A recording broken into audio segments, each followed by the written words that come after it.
आप देख रहे हैं कैपिटल टीवी। मैं हूं आपके साथ कांची बंसल। 5 राज्यों के चुनावों के नतीजे 2 मई को आने वाले हैं। नतीजों से पहले बंगाल में तमाम टीवी चैनलों के एग्जिट पोल में बीजेपी टीएमसी से आगे दिखाई पड़ रही है। ऐसे में बंगाल में चुनाव नतीजों से पहले ही ममता बनर्जी और उनकी पार्टी ने हार मान ली है। आखिर क्या है पूरा मामला, जानिए हमारे इस खास रिपोर्ट में।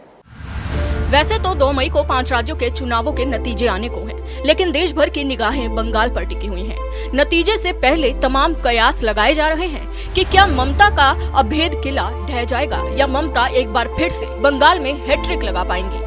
ऐसे में चुनाव नतीजों से पहले ही ममता बनर्जी और उनकी पार्टी ने हार मान ली है। चुनाव नतीजों से पहले ही टीएमसी और ममता बनर्जी ने हार की भूमिका बांधना शुरू कर दिया है। 8वें चरण के चुनाव के बाद से तमाम टीवी चैनलों के एग्जिट पोल सामने आए, जिसमें ज्यादातर चैनलों ने बीजेपी को टीएमसी से आगे दिखाया।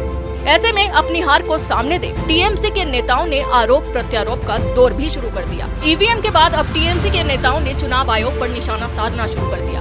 बंगाल में जिस दिन से चुनावों की घोषणा हुई उसी दिन से ममता बनर्जी और टीएमसी नेताओं ने सभी संवैधानिक संस्थाओं को निशाना बनाना शुरू कर दिया। चुनावों में अपनी बुरी हार को देखते हुए पहले ममता बनर्जी की पार्टी ने सुरक्षा बलों को निशाना बनाया, फिर ममता गैंग ने ईवीएम पर हमला किया और बाद में चुनाव आयोग पर भी निशाने साध दिए। हार को सामने देखकर ममता बनर्जी के बेहद खास और करीबी नेता डेरेक ओब्रायन ने चुनावों में हार की भूमिका बनाना शुरू कर दिया।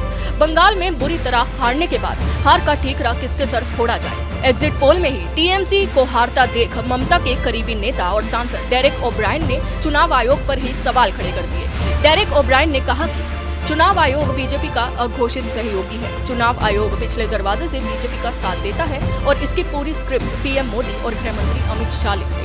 इससे पहले भी ममता गैंग के खास सिपे सलार सांसद डेरेक ओब्रायन चुनाव आयोग पर निशाना साध चुके हैं। चुनावों के दौरान ही डेरेक ओब्रायन कह चुके हैं कि चुनाव आयोग ने 1.45 करोड़ की जिंदगी दांव पर लगाई है।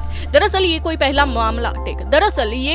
मामला नहीं है जब टीएमसी नेताओं की ओर से इस तरह चुनाव आयोग पर आरोप लगाए जा रहे हैं। टीएमसी की मुखिया ममता बनर्जी भी चुनावों के दौरान लगातार चुनाव आयोग पर निशाना साधती रही हैं। ममता कभी चुनाव आयोग पर बीजेपी के पक्ष में काम करने का आरोप लगाती तो कभी चुनाव आयोग पर ही ईवीएम में गड़बड़ी करने के आरोप लगाती रही। पिछले 10 सालों में जिस तरीके से ममता बनर्जी ने बंगाल की सत्ता चलाई है उससे बंगाल की जनता त्रस्त नजर आ रही है। ममता की तुष्टीकरण की राजनीति से पूरा बंगाल परेशान है। ऐसे में बंगाल की जनता का मन बदलाव चाहता है। वहीं अपनी हार को सामने देख ममता और उनकी पार्टी के नेता अब संवैधानिक संस्थाओं पर सवाल खड़े कर रहे हैं।